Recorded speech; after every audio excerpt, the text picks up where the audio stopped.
¿Todo conforme con la presentación, chicos?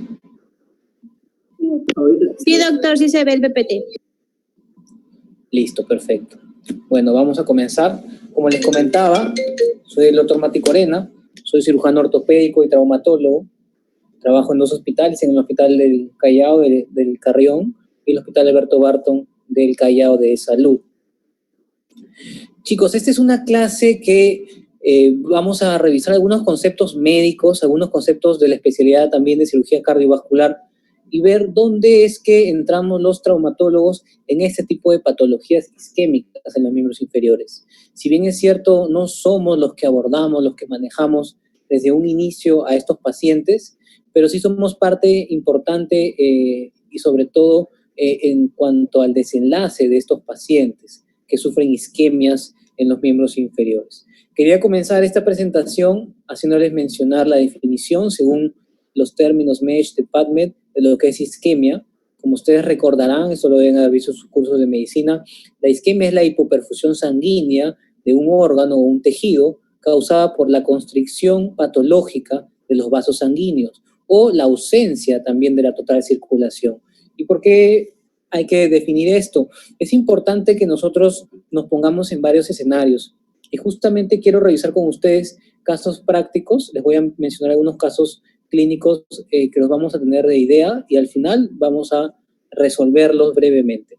Entonces miren este pie de una mujer de 45 años con antecedente de lupus, con tratamiento irregular, obesidad grado 2, síndrome de Cushing medicamentoso, que acude a la emergencia de un hospital por una crisis lúpica.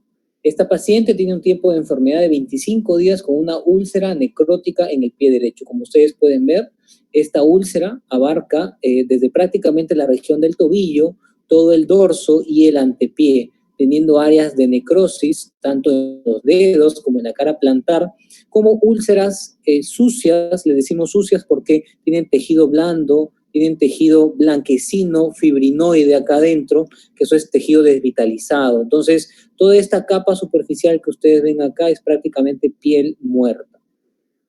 Interesante caso, un paciente de tratamiento médico que por una crisis lúpica desencadena una isquemia en miembro inferior derecho a causa de una enfermedad reumática inflamatoria.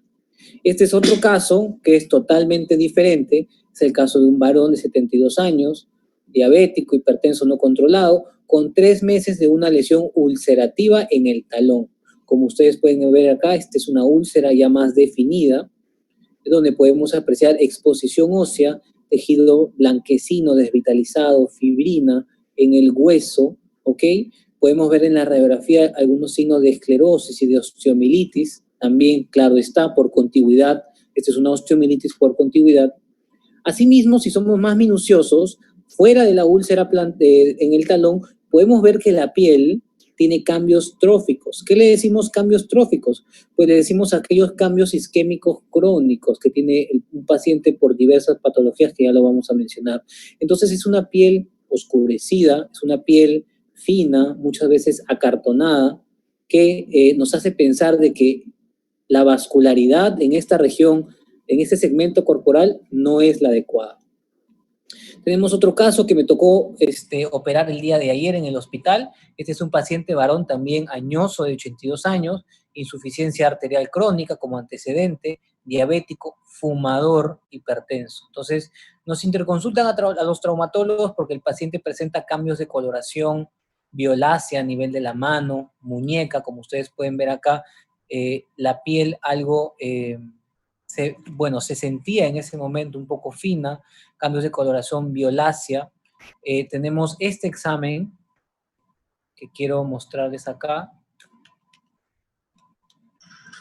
Como ustedes pueden ver, esta es una tomografía con reconstrucción ósea, pero sobre todo quiero que vean esta línea, que es la arteria humeral, ¿ok? Esta es una angiotomografía contrastada, donde el paciente tiene una obstrucción, un stop a nivel del codo. Entonces, la arteria humeral debería bajar por acá y debería bifurcarse en arteria radial y en arteria cubital. Este paciente, como ustedes pueden ver, y lo pueden ver nuevamente ahí, no tiene continuidad. Hay un stop, una solución de continuidad a nivel vascular en este caso arterial. Podemos ver un poco más de las imágenes para que ustedes puedan entender el compromiso importante y que si bien la obstrucción es acá a nivel del codo, los cambios tróficos, los cambios isquémicos, la clínica del paciente va a ser en la mano.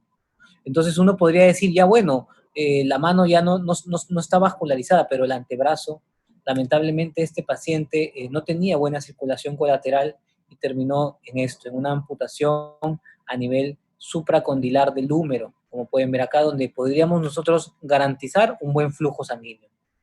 Este es otro caso que también nos toca a nosotros como traumatólogos afrontar muchas veces en las unidades de trauma shock, que son las amputaciones traumáticas, donde definitivamente, indudablemente, existe una lesión vascular. Está prácticamente el 80-90% de la extremidad amputada.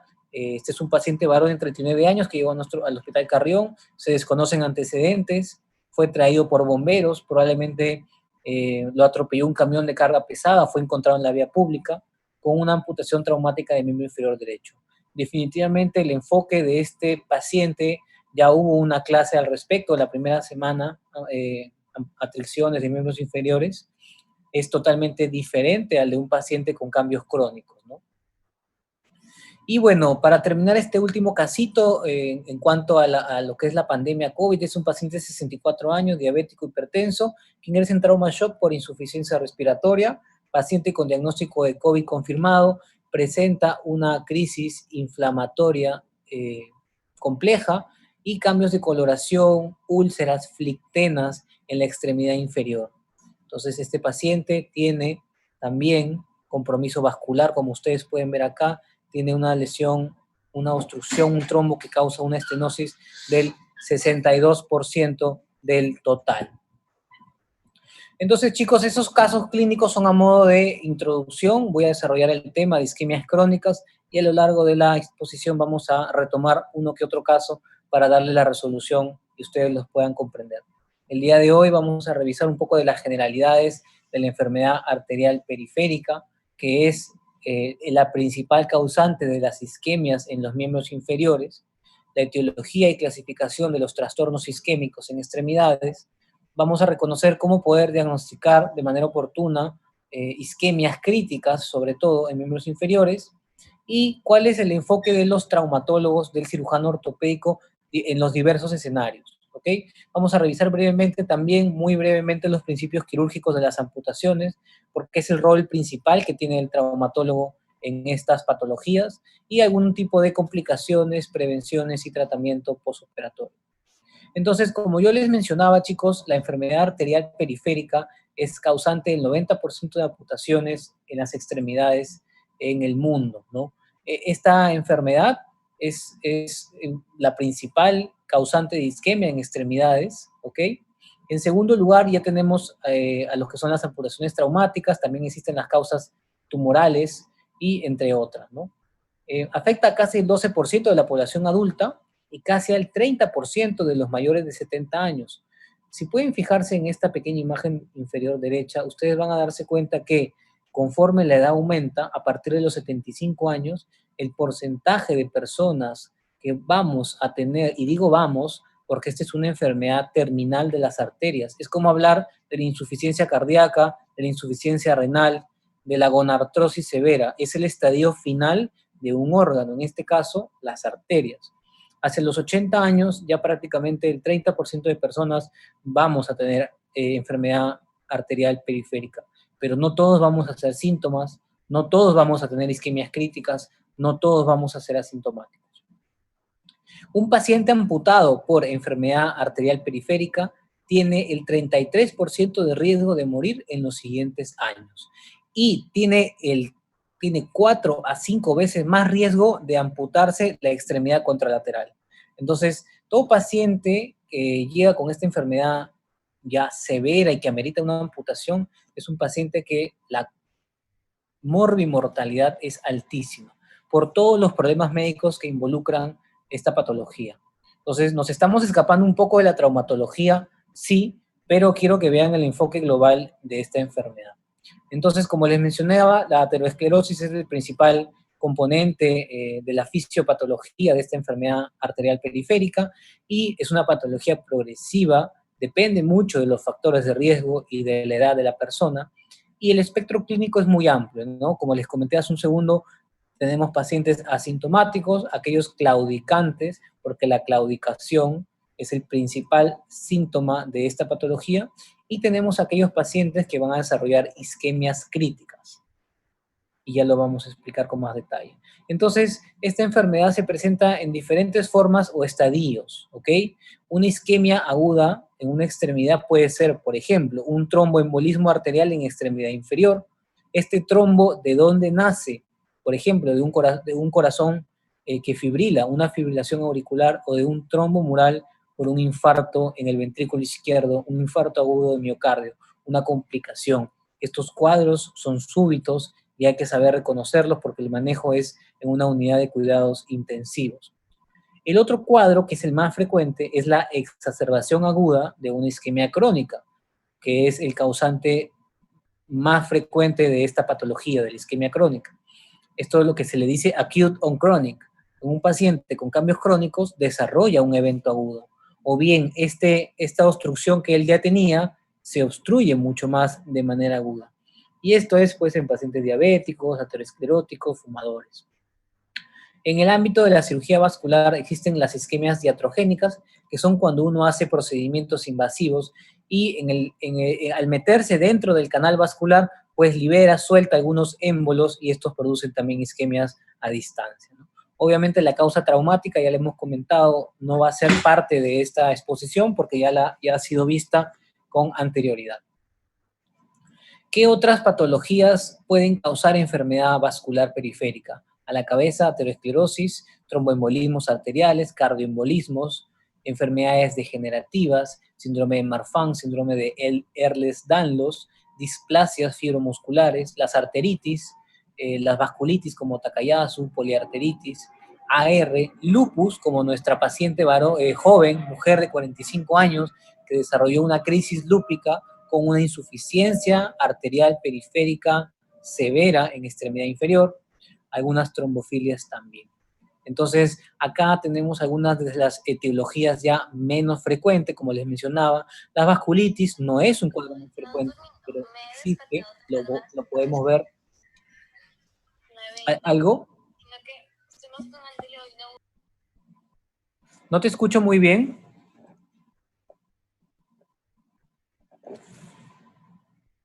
¿Alguna acotación, chicos, para seguir? ¿No les escucho? Ok, si no hay No, nada, doctor. seguimos. Como les mencionaba, estas ya son las causas un poquito más infrecuentes, las trombofilias, insuficiencia cardíaca con bajo volumen de eyección, un tumor con embolismos, las vasculitis. Estas son causas ya mucho más raras y son básicamente de manejo médico. Esta es la guía de práctica clínica de la Sociedad Europea de Cirugía Vascular, que es en la cual nos hemos basado esta revisión. Quiero que la tengan en cuenta, si quieren se las puedo pasar, ahí tienen la referencia. Y es donde hemos visto, donde nos va a dar los lineamientos de qué hacer en casos de isquemias en miembros inferiores. Entonces, chicos, como les mencionaba, la presentación clínica de la enfermedad arterial periférica o de miembros inferiores tiene un espectro amplio de presentación. Como pueden ver, existen pacientes asintomáticos, aproximadamente el 40%, aquellos pacientes claudicantes, ¿ok? ¿Y cómo definimos la claudicación? Es aquel malestar muscular en la extremidad que se alivia con reposo. Entonces, ¿cómo se traduce esto? Debido a la isquemia, a la hipoperfusión tisular a nivel distal de las extremidades, el músculo entra en acidosis láctica, porque hay un proceso de estrés oxidativo sin oxígeno. Y esto genera dolor en el músculo, genera y también eleva enzimas musculares. Entonces, estos pacientes, y no todos, entre el 10 al 50%, tienen síntomas de claudicación. Esos son los pacientes crónicos, ¿ok? ¿Cuáles son los pacientes agudos, los pacientes que los vemos mayormente en la emergencia y que nos interconsultan muchas veces a nosotros, a los traumatólogos, para definir conductas radicales? Son aquellos que tienen isquemias críticas, ¿A qué se le llama la isquemia crítica? Es aquella claudicación en reposo, ¿ok? Como pueden ver, este es el caso, cuando ya hay una mionecrosis franca, el paciente ya sin hacer ejercicio, sin caminar, presenta claudicación y dolor, o es aquel paciente con pérdida tisular. ¿A qué se refiere la pérdida tisular? Gangrena, úlcera, tejido muerto, tejido desvitalizado por una hipoperfusión. Entonces, las presentaciones clínicas donde los traumatólogos vamos a entrar a tallar. Es aquí donde nosotros nos van a llamar, nos van a interconsultar para poder definir algún tipo de manejo. Seguimos mencionando la clínica y no hay que dejar de lado los factores de riesgo de la enfermedad vascular periférica como el tabaco, la diabetes mellitus, hipertensión, enfermedad renal, hipercolesterolemia, historia familiar, es importante la carga genética, los estados inflamatorios crónicos en aquellas enfermedades autoinmunes o algunas enfermedades congénitas de donde hay estados proinflamatorios crónicos son factores de riesgo, ¿no? Entonces, cuando tenemos los cuadros de isquemia crítica, estos son considerados una emergencia, ¿no? Este paciente por lo general viene con 2 a 3 semanas de síntomas, algunos más de 2 semanas, hay historia previa de claudicación intermitente, pero lo que consultan ellos en la emergencia básicamente es por dolor, parestesia, ¿ok? Rubicundez, frialdad distal y disminución del pulso. Esos son los signos que nosotros vamos a tener que buscar al momento que vamos a hacer el examen físico. Entonces, como yo les mencioné hasta hace un rato, la edad sigue siendo un factor importante. Mientras más anciana la persona, más riesgo de tener enfermedad vascular periférica. Y no se olviden que consideramos este tipo de enfermedad como el estadio terminal de las arterias. Quiero que vean acá a su lado derecho, en este tipo de pacientes es muy importante la inspección. Ustedes tienen que mirar cómo camina, tienen que mirar cómo está el estado de piel, cómo está el cabello, cómo está el vello, cómo está la uña. Muchas veces por insuficiencia arterial hay pérdida de vello, hay infección micótica de uñas, ¿ok? Como pueden ver acá, la extremidad del lado izquierdo tiene un color más blanco, se ve una piel lisa, turgente, a diferencia de la piel de la extremidad inferior derecha, donde se ve cambios de coloración, piel marmórea, violácea, es sensible al tacto, es una piel brillosa muchas veces, ven cómo refleja el brillo de la cámara. Este es el cuadro clínico de un paciente con isquemia crítica o un paciente que tiene una isquemia crónica y hace un evento agudo. Entonces, podemos tener también, por ejemplo, el caso de la úlcera del talón, cambios tróficos crónicos, que son la palidez oscura, la piel acartonada, pero desarrolla un evento agudo. Entonces, tenemos que ir y buscar pulsos, inspeccionar equimosis, inspeccionar cómo está la marcha, si claudica, no claudica. Es importante la parte clínica en este momento para definir si es un paciente con una isquemia aguda o si es un paciente que tiene una isquemia crónica que ha desarrollado una isquemia aguda crítica. Entonces, la sintomatología va a depender mucho de la localización de la obstrucción y de cuánto tiempo está obstruido este problema. Es importante hacer un diagnóstico oportuno para ahorrar tiempo y tener un tratamiento exitoso, porque si a este paciente lo tratamos como una celulitis, va a volver con el pie negro. Si a este paciente le decimos no, es una inflamación, es un golpe, va a volver con el pie probablemente necrótico. Existen unos signos clínicos que utilizan los cirujanos vasculares para saber si son signos duros o que son de alta sospecha o signos blandos de poca sospecha de lesión arterial periférica, ¿no? Cuando hay un hematoma pulsátil y expansivo, sobre todo en traumas, en atricciones o en traumatismos vasculares, va a haber un hematoma que se forme y este va a pulsar. Entonces ahí sabemos que hay un daño arterial, ¿no? Cuando ponemos la mano y hay un soplo también, cuando hay un sangrado activo o cuando hay ausencia de pulsos. Estos son signos de alta sospecha de lesión vascular. Como pueden ver, están más enfocados hacia la parte traumática, que es mucho más fácil darse cuenta, ¿no? Si es un paciente que viene por accidente de tránsito o por proyectil de arma de fuego, obviamente hay que buscar la dirección de este proyectil, el mecanismo de trauma y ver si hay una lesión vascular, ¿no? Asimismo hay signos blandos o poco sospechosos como un hematoma estable un sangrado masivo, ¿ok? La trayectoria vascular, o sea, ver si es que el evento que lo causó compromete también las arterias del segmento distal, ¿no? La disminución de pulsos es importante y es bueno repetirlo. Hay otro tipo de presentaciones clínicas como son los pacientes crónicos, los pacientes diabéticos, donde ya tienen de por sí una insuficiencia arterial periférica y desarrollan infecciones. Este tipo de presentaciones, estas úlceras, estas gangrenas, que es prácticamente la muerte del tejido del pie, en este caso, comúnmente conocidos como los pies diabéticos, son pacientes crónicos que pueden tener complicaciones y pueden terminar muchas veces en amputaciones porque la vascularidad está muy comprometida de larga data, ¿no? Entonces tenemos acá la clasificación de Wagner, que es una clasificación médica, que bueno, está de más mencionarla, pues no es tanto de nuestra especialidad, pero tienen que saber que los estadios 4 y 5 son aquellos estadios donde nosotros los traumatólogos entramos, donde hay gangrena, donde hay necrosis seca o húmeda de todo el pie. Estos pacientes, como pueden ver acá, van a tratamiento quirúrgico, ya sea amputaciones locales o amputaciones un poco más radicales, dependiendo de cómo esté el estado vascular. Como les comenté hace un momento, los casos traumáticos es mucho más fácil darse cuenta, evidenciar, seguir la trayectoria de un proyectil, ver el mecanismo de una fractura o de un accidente y saber que hay compromiso de una arteria. Lo difícil es en el paciente crónico.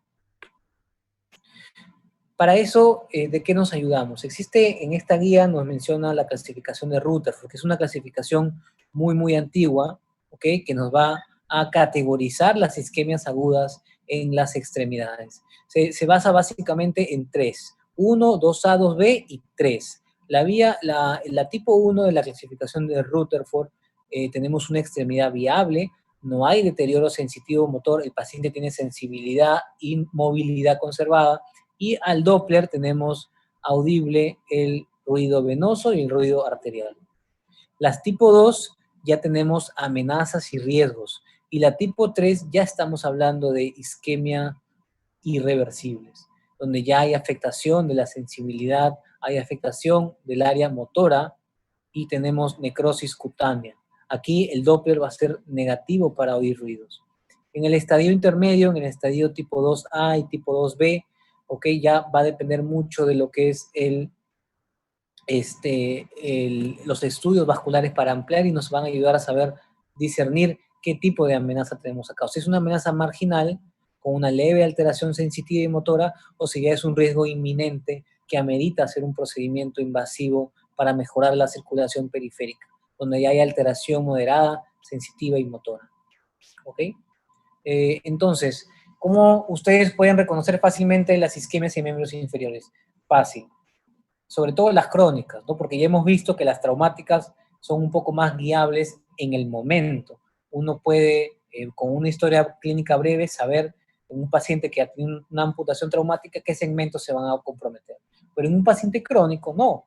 En un paciente crónico tú tienes que investigar si tiene factores de riesgo para hacer enfermedad arterial periférica, si ha tenido síntomas de claudicación y si tiene signos de hipoperfusión. ¿Cuáles son los signos de hipoperfusión? Pérdida del vello, frialdad distal, piel delgada, brillante, uñas gruesas, muchas veces contaminadas con infecciones micóticas, pulsos débiles en intensidad, en tono, y una extremidad pálida, violácea o rubicunda. Acuérdense de esa piel marmón, esa piel violácea que vimos acá. Este paciente que no pueda deambular, que tenga historia de diabetes, obesidad, dislipidemia, que tenga un cuadro súbito de claudicación, postración, limitación para deambular, para apoyar el pie, más estos cambios a la inspección, hay que sospechar que es una enfermedad arterial periférica, una isquemia crítica aguda de miembro inferior. Pero ¿cómo nosotros decimos, bueno, sí, hay que hacer algo? Vamos a ver un poco más sobre el diagnóstico de esta enfermedad. Existe un índice brazo-tobillo, o ABI, es muy sencillo, es básicamente tomar la presión arterial, ¿ok?, de la extremidad superior y dividirla entre la presión arterial de la extremidad inferior.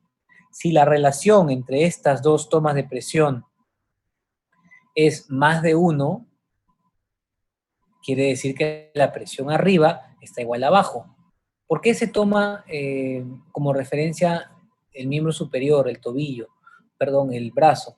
Es porque realmente la enfermedad arterial periférica es casi exclusivamente de las extremidades inferiores. Como ustedes saben, en medicina no existe blanco y negro, ¿no? Hay casos, como en mi caso del paciente que me tocó operar ayer, donde existe enfermedad vascular en miembro superior, pero es extremadamente raro. En los 4 años que yo tengo en este negocio de la traumatología, realmente he tenido un caso de amputación de miembro superior. Es por eso que este índice nos sirve mucho para poder nosotros saber si existe una diferencia de presiones entre la extremidad superior y la extremidad inferior. Si el índice brazo-tobillo es menor de 4, nosotros podemos afirmar que existe una enfermedad vascular periférica. Si la relación, si es la relación, ¿no? Si la relación está entre 0.5 y 0.4, es un punto intermedio donde tenemos que hacer más estudios para que nos ayuden a identificar las obstrucciones. ¿Qué otro parámetro nosotros tenemos en cuenta? La presión transcutánea de oxígeno, eso se hace con un aparato especial, esto no es muy útil en el sentido de que no está muy accesible, al menos en los hospitales públicos, no lo tenemos, pero es de mucho uso en los médicos endocrinólogos, en los médicos que hacen seguimiento a las úlceras de los pies diabéticos, donde nosotros vamos a medir la presión tisular de oxígeno alrededor de una úlcera. Colocamos estos electrodos alrededor de la herida o en el segmento corporal que queremos evaluar para ver qué cantidad de oxígeno le llega a las células de la piel, y este aparato nos va a botar una presión.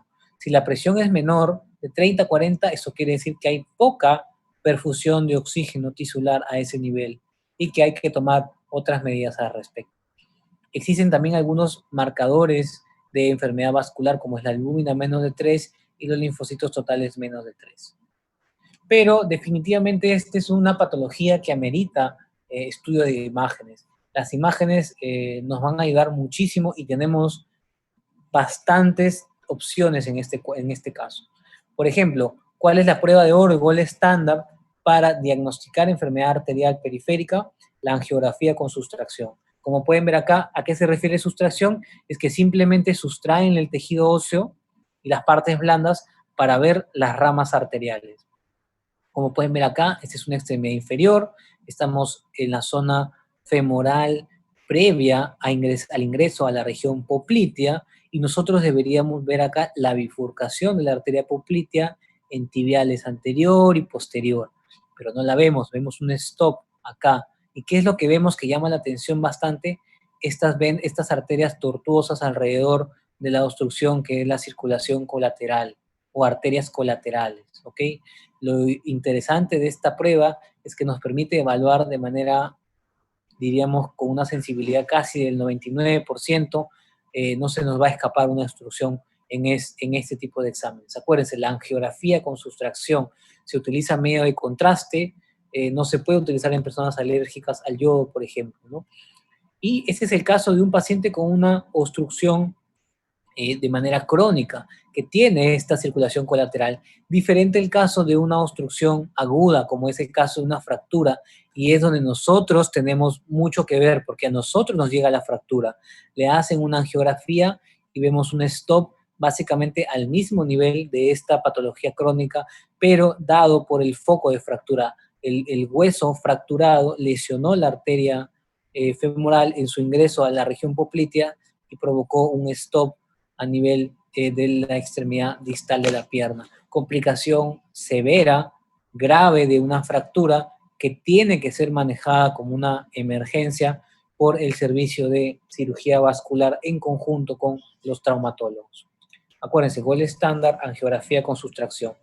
La ecografía Doppler, como ustedes pueden ver acá, esta es una ecografía Doppler del Hospital Carrión, del paciente que tenía el COVID con insuficiencia respiratoria severa, que hizo episodios de inflamación severa por el mismo estado proinflamatorio de la enfermedad por COVID-19. En este caso, en el hospital, pues no tenemos tomógrafo para hacer una angiotem o no tenemos angiógrafo. ¿Qué es lo que hacemos? Ecografía Doppler. En una persona entrenada, el Doppler vascular puede llegar a tener una sensibilidad de 88% y una especificidad de 96%. ¿Para qué nos sirve esto? Como ustedes pueden ver acá, te evalúa los segmentos, arterias femorales comunes, hipedias, o sea, te examina toda la extremidad inferior y te puede señalar dónde está el trombo. Por ejemplo, acá refiere, se observa una imagen ecogénica a una extensión de 34 milímetros en relación a trombo, en el cual causa una estenosis del 60%. Entonces, las ecografías Doppler nos detectan estenosis o oclusiones en un paciente con enfermedad arterial periférica. La desventaja es que es un examen que es operador dependiente, ¿ok? Depende mucho del médico radiólogo, si está entrenado o no, si sabe hacer un buen Doppler. Como les mencionaba, este es el caso de nuestro paciente del hospital que ingresó por insuficiencia respiratoria con un cuadro proinflamatorio, trombolítico, desarrolló una oclusión del 62% de la arteria femoral con una isquemia periférica aguda y severa de la extremidad, pero su estado funcional, su estado médico no le permitió sobrevivir más de 12 horas. Por el COVID, este paciente falleció. ¿Qué otros estudios de imágenes son importantes y por ahí que son un poco más al alcance de nosotros? Son las angiotomografías o angiotem computadas. Las angiotomografías tienen una muy buena sensibilidad, muy buena especificidad. Se usa contraste yodado, es un contraste en donde hay que hacer un consentimiento a la persona porque hay gente hay un muy buen porcentaje de personas alérgicas al yodo, entonces hay que tener en cuenta esto. La ventaja del angiotem es que nos permite hacer un barrido corporal completo. Uno puede inyectar el medio de contraste a través de la vena y puede hacer un scan de todo el cuerpo y puedes evaluar ambas arterias, ambas extremidades, la obstrucción, puedes ver si es que hay alguna complicación, como este es el caso que hubo una obstrucción a nivel de la arteria femoral, a nivel de la región poplite, a nivel del fémur distal, y desarrolló una aneurisma en toda la arteria femoral. Como pueden ver acá, nos sirve también para ver complicaciones. ¿Cuál es el problema con la angiotem? Pues que la injuria renal aguda es muy frecuente en pacientes hipertensos, sobre todo obesos. Hay que tener mucho cuidado con el contraste yodado, hay que hacer una hidratación previa adecuada, ¿no? Otros estudios ya muy pocos usados son la angioresonancia magnética nuclear, o la angioresonancia nos sirve también para evaluar arterias, venas, utiliza un contraste que no es nefrotóxico, el gadolinio no afecta la función renal, pero de todas maneras pues, puede haber reacciones alérgicas en mucho menor porcentaje que en los contrastes yodados. La desventaja de la resonancia es que si la persona tiene algún implante, tiene algún clip, tiene algún stent previo al examen o que le han hecho en una cirugía previa, esto va a interferir con la imagen y se va a ver como una interferencia y no nos va a dejar evaluar. Esa sería una desventaja de la resonancia. Lo otro es que es un examen mucho más caro, el acceso también está más limitado por el tema del costo y que los hospitales no tienen. En nuestro país, lamentablemente, no tenemos resonadores en hospitales, al menos en el Ministerio de Salud. En el seguro lo tienen, pero muchas veces también está limitado para ellos, ¿no? Lo otro que la angioresonancia sobreestima un poco las lesiones, ¿ok? Te puede exagerar un poco el sitio de la oclusión y el lugar de oclusión.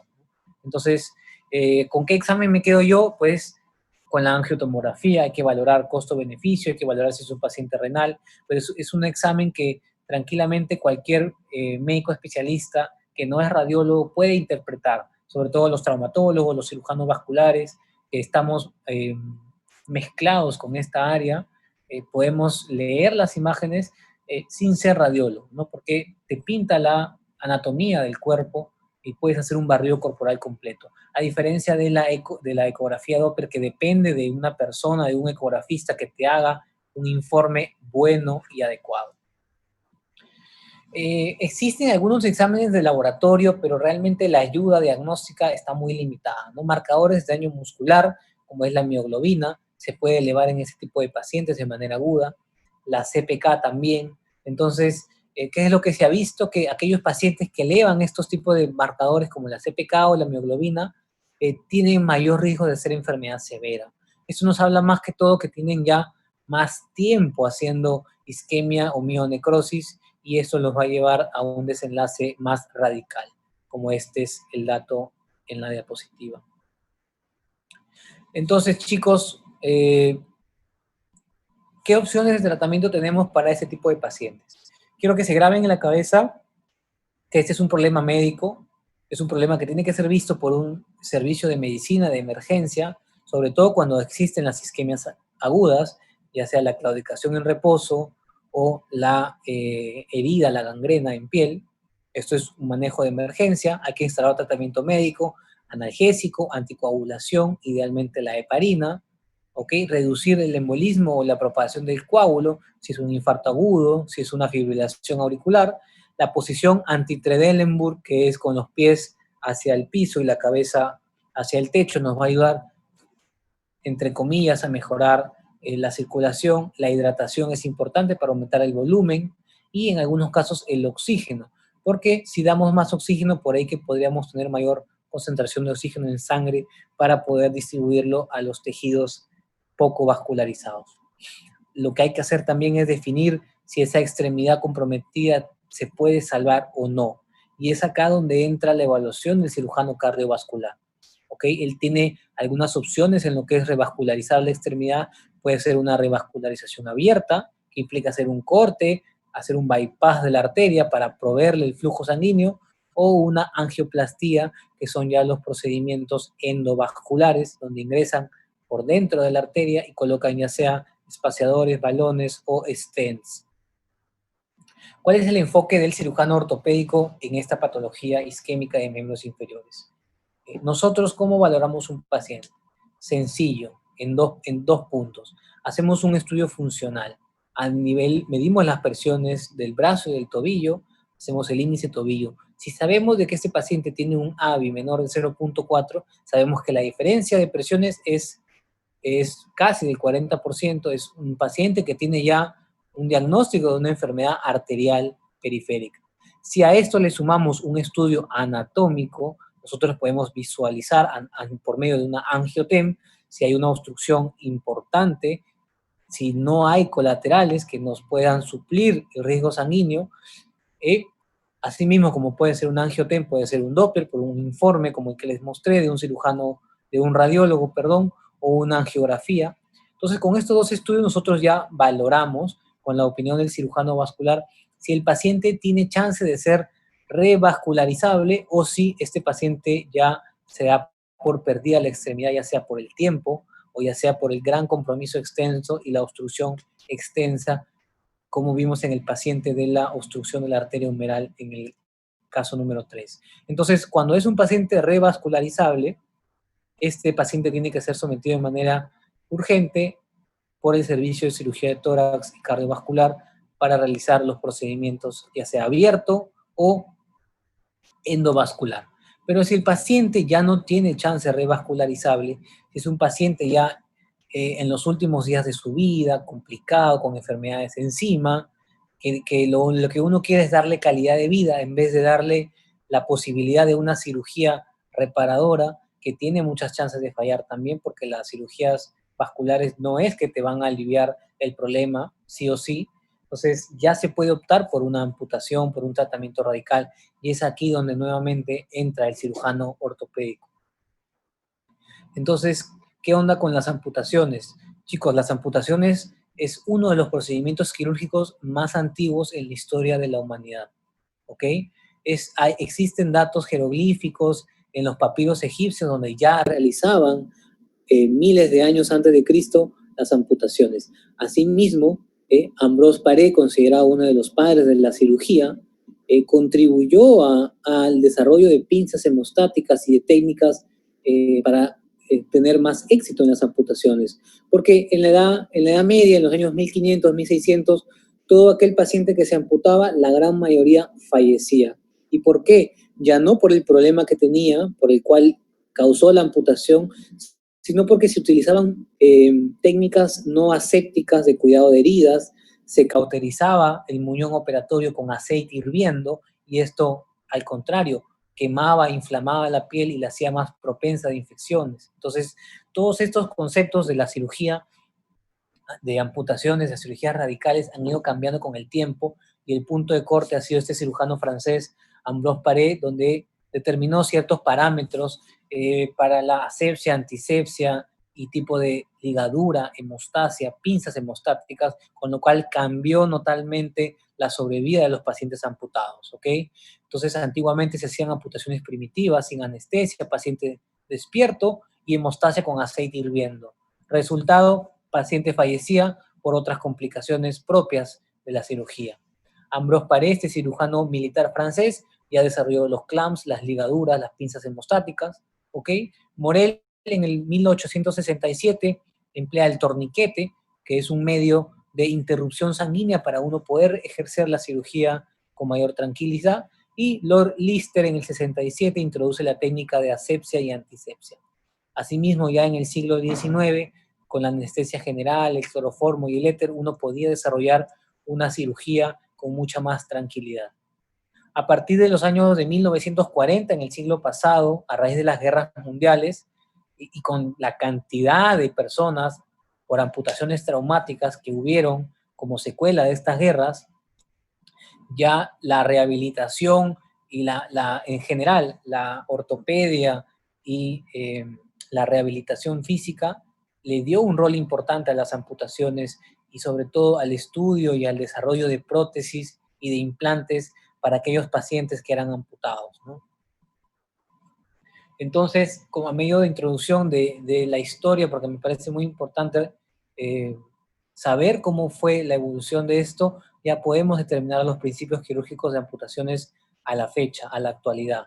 Entonces, para nosotros determinar el nivel de la amputación necesitamos tener una buena cobertura de tejidos, ¿ok? Necesitamos preservar el resto de la extremidad de manera óptima. Asimismo, necesitamos ver el tejido óseo, a qué nivel lo vamos a amputar, que haya un adecuado brazo de palanca para poder transmitir las fuerzas y tenemos un buen nivel de tejido blando para poder cubrir ese hueso residual y que no se vuelva una zona de fricción, que no sobresalga por la piel y que no le genere nuevas úlceras. Asimismo, es importante tener una buena masa muscular para soportar el estrés de la marcha. Es importante una sección limpia del nervio periférico para que esto no haga complicaciones como los neuromas. Los neuromas se ven casi hasta en el 30% de pacientes amputados. ¿Y qué es el neuroma? Pues es una tumoración que se forma en la porción distal del nervio seccionado con sobrecrecimiento de células neuronales sensibles y dolorosas que le genera dolor al paciente en el muñón. Entonces, para evitar esto hay que hacer una sección limpia, un corte limpio con un bisturí filudo para que este paciente no tenga chance de hacer neuromas.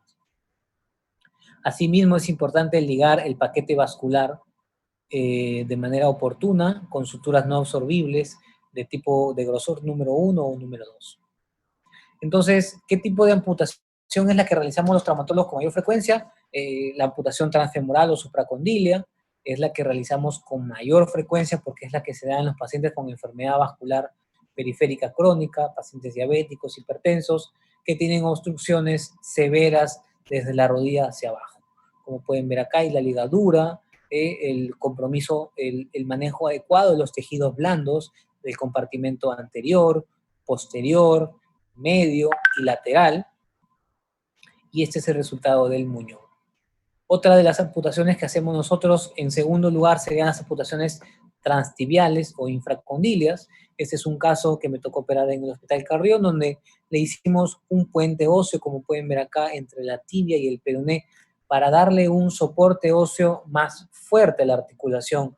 Acuérdense que la tibia y el peroné tienen una membrana interósea, pero que esta es muy suave y no podría soportar una prótesis, un muñón. Entonces, con esta técnica de puente óseo uno puede darle un poco más de soporte y de estabilidad a este tipo de amputación. Y es una amputación, pues, si un paciente que fue, en este caso, traumático, pues va a tener una buena calidad de vida con una prótesis de miembro inferior, va a poder hacer su vida casi normal. Amputaciones un poco más infrecuentes, que son las amputaciones de pie, que puede ser a nivel transmetatarsiano, a nivel de la articulación del isfran o a nivel de la articulación de Chopard.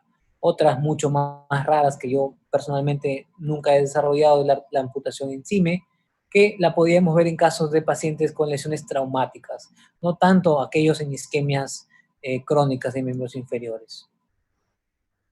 La hemipelvectomía o la desarticulación ya son procedimientos donde la sobrevida de los pacientes y la morbimortalidad perioperatoria es extremadamente alta. Se dice que los pacientes con desarticulación o hemipelvectomía tienen una sobrevida del 10 a 20% al año. Entonces, muy pocos de estos pacientes sobreviven, ya no solo únicamente por la cirugía, sino por las múltiples comorbilidades y lo que los llevó a este estado de isquemia crónica. ¿Qué complicaciones nos pueden ocurrir en las amputaciones? Son la dehiscencia de heridas. ¿Por qué? Por el mismo hipoflujo vascular, uno tiene que saber dónde desarrollar la amputación, porque si la desarrollas en un lugar con isquemia, puedes tener chance de dehiscencia, puede haber contracturas y rigideces de las extremidades proximales por desuso, puede haber infección, hasta en un 30% hay infección de los muñones, como pueden ver acá, este líquido inflamatorio, en una amputación supracondilia, este es el fémur, en una resonancia, y vemos líquido a nivel del muñón, ¿ok? Otra de las complicaciones rara, porque yo no he visto ninguna, es la osificación heterotópica, 1-2%, principalmente en niños amputados. Los neuromas sí son frecuentes, como les mencioné, hasta un 30%. Dolor de miembro fantasma. Las cifras de Estados Unidos y los veteranos de guerra nos dicen que hasta desde 50 hasta 100% de las personas pueden tener en algún momento de su vida dolor de miembro fantasma. Lo principal es hacer una terapia no invasiva, terapia de espejo. Esto va a ayudar a poder afrontar este tipo de dolor, que es un tipo de dolor especial. El sobrecrecimiento óseo es raro y también más común en niños, ¿no? Porque el niño tiene una gran capacidad regenerativa ósea, uno realiza una amputación y a nivel del muñón óseo, este puede empezar a formar hueso. También no es muy frecuente en adultos. ¿Qué es lo que quisiéramos realmente? Poder darle una calidad de vida importante a nuestros pacientes amputados cuando ya no hay chance de hacer una revascularización por el cirujano vascular. Lo que nosotros queremos, y a modo personal, es una cirugía en la cual no me gusta hacer mucho, si bien la hago frecuente porque es una patología frecuente, preferiría no hacerla. Yo creo que no me formé para amputar extremidades, pero si hay alguien que lo tiene que hacer, bueno, pues lo haré yo. Pero lo ideal sería no llegar a este punto de no poder salvar una extremidad.